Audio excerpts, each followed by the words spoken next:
A few weeks into the secular new year, we think back about our conversation on resolutions and unpack what helps with change and what just doesn't. This is Jews Talk Racial Justice with April and Tracie, a weekly show hosted by April Baskin and Tracie Guy-Decker. In a complex world, change takes courage. Wholehearted relationships can keep us accountable. Hi, Tracie Guy-Decker. Hey there, April Baskin.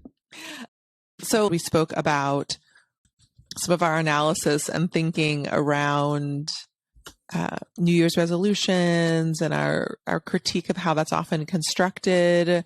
But that I think both of us, we both have a different orientation to resolution season. I don't mind it. I actually like it, but through our conversation, we learned that part of that, as we unpack that, is because I've done a lot of work. I both had some foundational stuff, and I've done work to shift the experience of it and to kind of cancel out the negative parts and keep what's good and what works for me.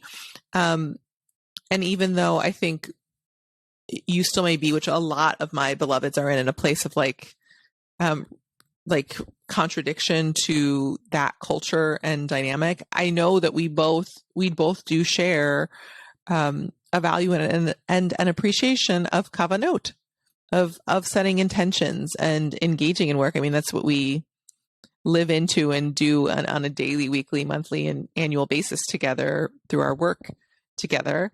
And so I thought it might be nice to follow up, and now with the heavy critiques in mind and some beginnings of what it looks like to move forward in ways that are sustainable and loving and acknowledge us as whole people in the context of communities through growth mindset and different things, that we could share some of our thoughts personally as well as strategically around different things we are aiming for and some intentions we have for the coming year, and a couple, I don't think we need to list them all, but a couple or to a few practices that we are doing that positively contradict otherwise unsustainable traditions or dynamics that are often lifted up as ideal in our society, but are very much not and are quite unsustainable. Yeah. I've been influenced by a lot of different thinkers, not least of which being you, April, and thinking about and thinking about setting kavanot and what doesn't work for me and what might work better. So I mentioned James Clear in our last episode. From James Clear, I learned the idea of thinking about the kind of person I want to be. So, rather than focusing on like a specific goal of running 20 miles a week or whatever, like a numeric goal like that, Clear suggests that we actually become the kind of person or work on becoming the kind of person who doesn't miss a workout.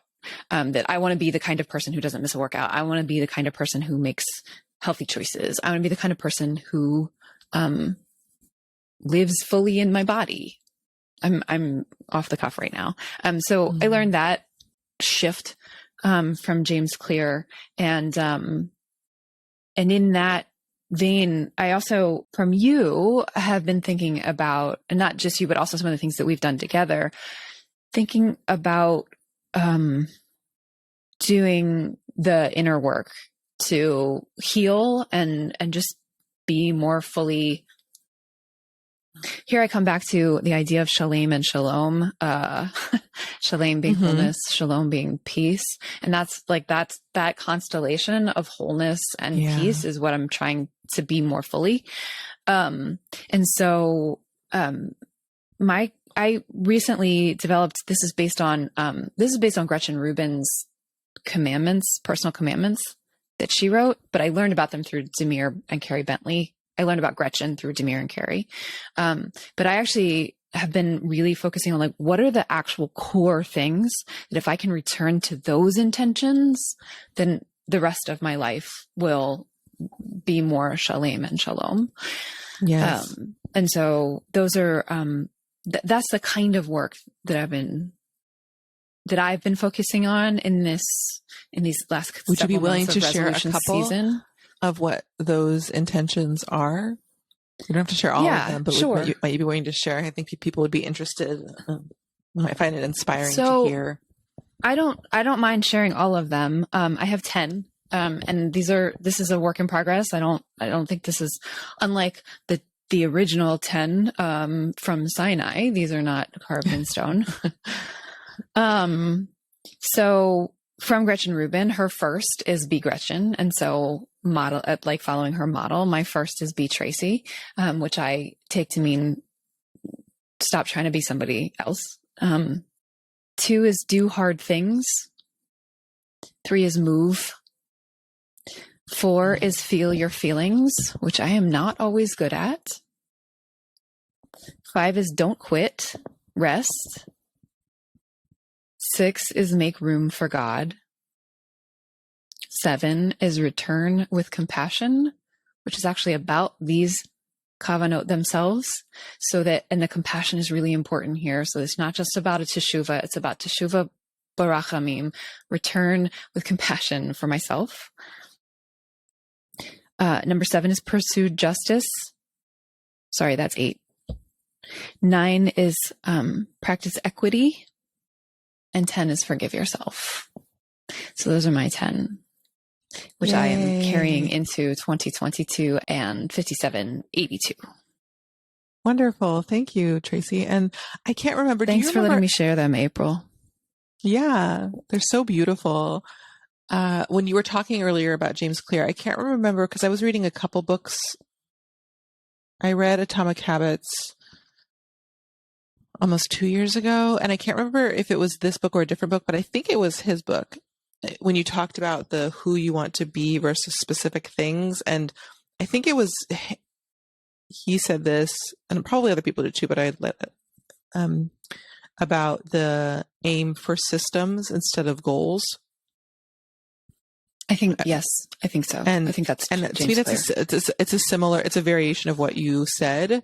And that was very helpful. I loved that, right? Because his point was also too, that systems help you achieve the goals, and also goals inherently are finite. Like even if we do hit our goals, normally when we get to that place, there's more we want. So if we hit a certain physical goal, right? So I like thinking about systems for my body that evolve as my body is evolving and changing both in terms of the aging process, but more significantly to as I get healthier and healthier, and as different things are shifting in terms of my capacity, my strength, my proportions. It's been really helpful for me over the last year plus to think of it as a system, and rather than I do have some sub milestones and goals, but also knowing that when I hit those, that I'm going to want to be focusing on strength building more. And then from there, I'm going to want to do agility. And then from there, I might want to more intentionally reincorporate belly dancing, that it's an ever evolving process. And so this is just a different way of saying what Tracie said, which is to shift into thinking about it as an ongoing journey. And I have a specific goal, but once you hit that goal, both in terms of wanting to prevent backsliding, and also once we hit those goals, the nature of human existence is that when we experience something, we're now at that level. That's our new normal. And there's likely a different desire or longing in any number of ways that's going to arise. And so anticipating that and knowing that it's just going to be a continual process of evolution, I really love this idea. Because oftentimes, traditionally, people don't think much past the goal, which is at times perhaps why people backslide, or they kind of struggle because they haven't envisioned in their mind. And so it's been really fun for me.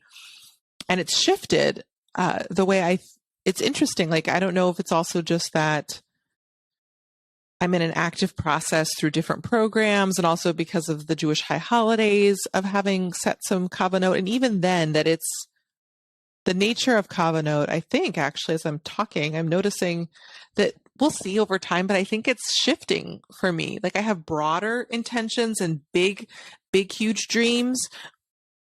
But I think I've integrated enough of what I've learned over the last couple of years that it's more about me just maintaining the systems and the incremental steps I take daily that add up to big things, and that I focus. The other thing for me is that I've shifted the nature of my focus. So I still think about certain specific concrete goals, but I place much more of a premium on, as Will Smith says it, laying each brick perfectly. I focus less on the building and just look at the map or the plan or the blueprint that I have for that specific section and make sure I am doing that well, right? So I have a monthly habit tracker. And so each day I have a different checklist for morning and night.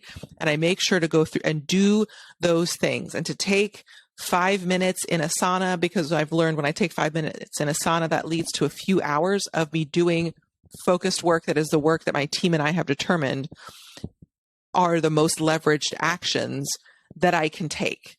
But I've learned rather than trying to tackle those things, all I need to do is set a trigger to look at the list and to go through it and clear it. And then also see, oh, this thing isn't cleared. Oh, that would take 10 minutes. Let me do that now. And living into much more of what is the rhythm of my day.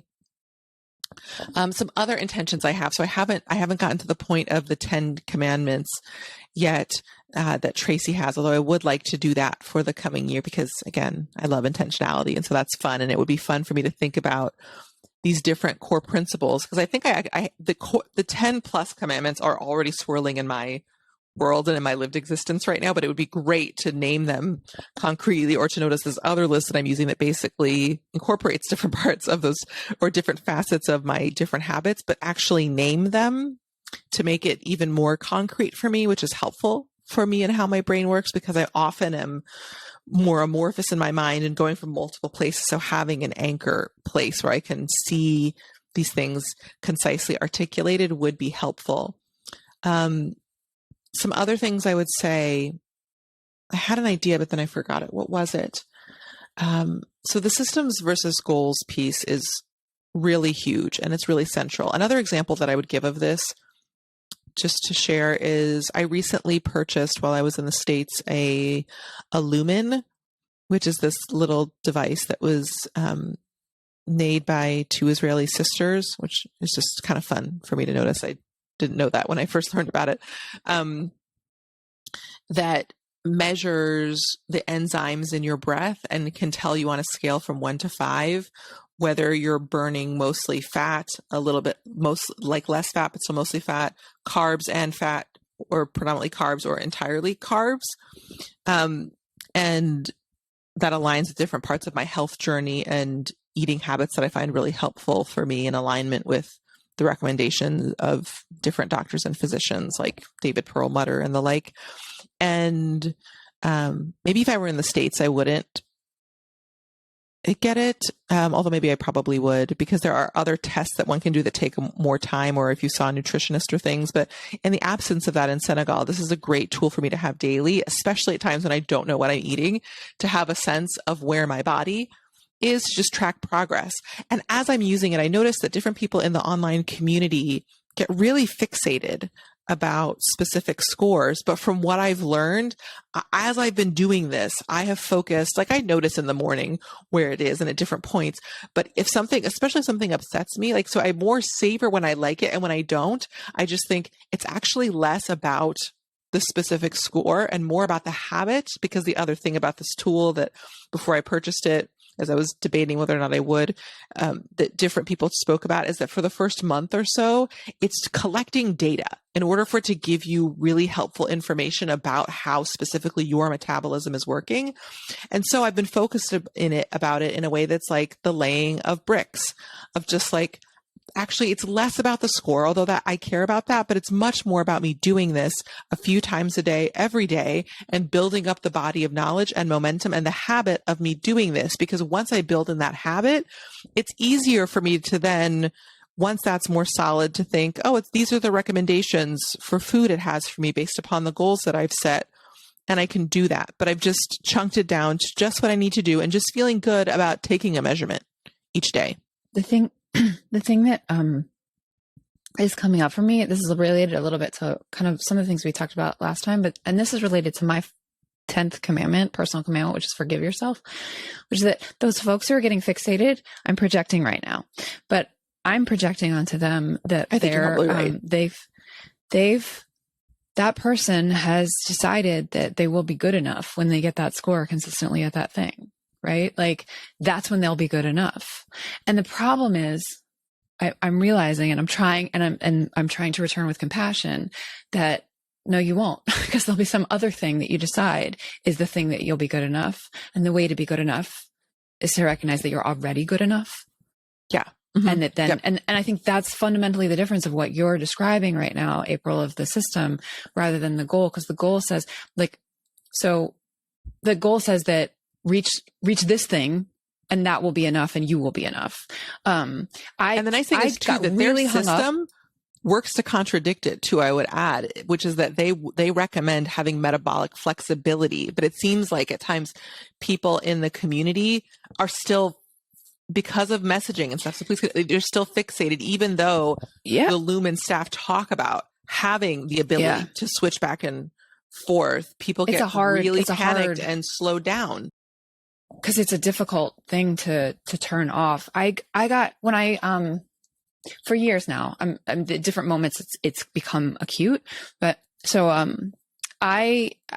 listeners know I went to graduate school. I went to the University of Chicago Divinity School. I completed an MA, and then I started PhD work, and I left. I withdrew. I'm not ABD. I never sat comps. But I did complete my coursework. And I have major hangups around the fact that I did not complete that PhD. Even though the reason, like when I left, and maybe I've told this story even too, like I was miserable. I hated being a PhD student. I was not happy. And I was stuck in this, I was just stuck where I felt absolutely miserable, but I felt like I couldn't quit because I didn't want to be a quitter, because I didn't want to be a failure. And then one day I woke up and I was like, it doesn't matter if I don't do this degree. Like, it doesn't matter. Nothing will change. Like, nothing bad will happen if I don't finish this degree. That was in 2006, 7, maybe, that I made that realization. And still, to this day, there are moments where I'm like, oh, I can't do that. I don't have a PhD. Like that, it's still rearing its head at me. And so I'm noticing that difference. Thank you. I'm noticing that difference between like the goal that says that it's held like a carrot in front of the donkey. You'll be good enough when you get here. But the carrot is on, it's on that fishing pole, like on the donkey's harness. And no matter how far you walk, is always going to be a few steps ahead. And versus the system that it just assumes you're already good enough, and now you're going to figure out how, where the carrots are buried. I don't know. I'm torturing this metaphor, but no, I love it. I was thinking about it. Yeah, like, okay, that's there, that's still there, and I know that eventually I'm going to get to a carrot patch, but there's always going to be something else that's going to be there. But I'm going to stop and enjoy some snacks and know that each day I'm taking a set number of steps toward wherever I am going, so, because I think there is a value in the carrot, but when people get so fixated on it and don't realize the inherent nature of the carrot, that the carrot is always changing and it's never going to be there, which is a part of the different metaphysical teachers I've learned from. That's a big thing of what they talk about, is how do you become more unconditional and enjoy the journey and enjoy the progress you're doing and get into a place of energetic alignment where you feel good. And it's great to get that thing, and actually you get it faster because you're just able to walk because you're not in resistance to the not having it. And instead you're noticing, oh, there's grass and this is delicious and it's not quite the carrot, but I'm on my way to the carrot and I feel good about being on my way. And that's good, right? Profound stuff. And it's also not about the donkey saying like, I'll deserve the carrot when I get to this. That's another piece of, I think, like that's a piece of the dysfunction that I am sensing in myself, which is that like somehow I'll deserve the success. And that's so I would deserve the success if I had finished that PhD. The deservingness of the donkey and the carrot is another piece of the whole puzzle. And I've tortured this metaphor far enough. Oh, I love it. Oh, I think it's great. I'm here for it. I'm with you, Tracie. So I'm here for it. So I think some other things I would say in terms of intentions that I have, since I didn't list a 10 commandments yet, is that I'm really excited to scale joyous justice. I recently listened to a podcast with Stacey Boehman, who, as Tracie knows, who I love, who's a master coach. And I've learned a lot from her, and she's really given me a lot of insight to help build both my coaching practice and also just the business overall, and how to think about things in inspiring and like strong work ethic ways, like all of it. So she was talking the other day about, that was really helpful for me, that people often, the business owners, can conflate growth and scale. And so I would say is that certainly in a number of ways we scaled parts of our business, but in the second half of the year, Tracie, I think we've been largely focusing on growth and building up a body of materials and resources and systems that are positioning us to be able to scale. And so I'm excited to start to live into a number of the things that our team has built and established for folks when we are ready to welcome them and they are excited and ready to be in deeper learning relationship with us. And there's just so much joy and excitement in this work with you, Tracie. And I've had this in parts of my work before, but it's just such a gift to me to be able to co-create with the divine and to co-create with divinely awesome fellow humans around developing a vision together and then doing taking the inspired action, and a lot of inspired action, and then putting it out into the world and inviting people into what we've co-created, and then continuing to co-create around what we can partner with and support them in achieving and surmounting and accomplishing. And so one of my kavanot for this year is to continue to live into that and to have the courage, which we are in the midst of right now, for me specifically, of having the courage to give this my full attention, to say it has been a couple of years. We have built a wonderful body of work that is just at its beginning. And it's time for me to close out some individual contracts and step into fully giving this my all and believing in its potential and its growth and its journey, similarly to what we just talked about. So both being very excited if some goals are quickly achieved, and also knowing that they will be achieved because I am that and we are that determined and we are doing all the right things. And so at this point, it's only a matter of time before different things click and we're able to step more deeply into powerful racial justice work and powerful social change and powerful empowerment, collective empowerment work with members of our community, and hopefully as the months and years pass, with people who are not yet in our community who will be, or in our circle. So it's just, that's very exciting. And the nice thing is I don't need to have a specific covenant around that, because that's a covenant, or at least in terms of now that we are entering 2022. Although also I do want to do some annual pragmatic planning with our team this month, as we've talked about in our team meetings, just to set some overall targets for the quarters to make sure that we're on track and on pace to help guide our work. That's different. Can you say how? Because I think you're right, but I can't quite put it into words myself. So for 2022, my wish for racial justice in the Jewish community and beyond is that we have growth and scale for the justice and enoughness for the people who are pursuing it. Not enoughness to make us stop, but enoughness to actually make us confident to keep going. And how we reach those things, each person is going to have different specific steps to take on that path. that's the planning, the pragmatic planning that you and I need to do with our team. But that growth and scale and personal enoughness, that's the sort of the bigger kavanah for all of us. That's what I'm thinking about anyway. And what I would add is,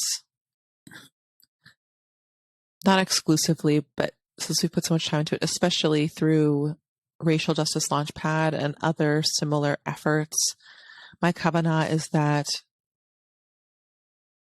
for the broader Jewish community is that more and more of our community can start to see that, yes, racial injustice is incredibly challenging and painful, but there are qualified leaders and legitimate, doable, proven strategies and techniques that can help teams and individuals develop a rhythm around this work and a sense of enoughness, as Tracie said, and a sense of growth mindset and being in a rhythm. Because I notice many people, it's like stop and start and they're really unclear. And so my prayer or kavanah for our community is that in the coming year, we're able to make strides in any number of ways through different facets of our movement that help people get more clear about their value, about their specific roles and positionalities that they can play in this work, and that we start to move in the direction, if not embody, different systematic action and shift out of goals or fears about specific, identity politics challenges or, or faux pas, and shift into such a profound commitment to racial justice that people have a desire to start to learn strategies and skills that help them navigate those mistakes instead of avoid them, and take more risks that lead to greater positive movement in the direction of racial justice, and move out of stagnation and into a rhythmic process of saying like, oh, whoa, this is huge, but through different things like Racial Justice Launchpad, we see actually we can spread this out over 12 years, not 2. And then we can get really good and start really laying powerful bricks and take clear, decisive steps that steadily move us in a direction that is positive, and that we can stop and set aside this corner cutting and get the resources and support we need to do the work that ultimately needs to be done and move us in a positive direction. And, which is so hard at times for our community, feel good about the work and ourselves, even as we still hold some dissatisfaction, which is the right amount of dissatisfaction is motivating and good to know, like, this could be better, but also, wow, we didn't have this program before. And look at the outcomes it's producing. And we want better outcomes. So we've started, and this is fantastic. And that we can continue to move from strength to strength. Thanks for tuning in. Our show's theme music was composed by Elliot Hammer. You can find this track and other beats on Instagram at Elliot Hammer. If this episode resonated with you, please share it and subscribe. To join the conversation, visit JewsTalkRacialJustice.com, where you can send us a question or suggestion, access our show notes, and learn more about our team. Take care until next time, and stay humble and keep going.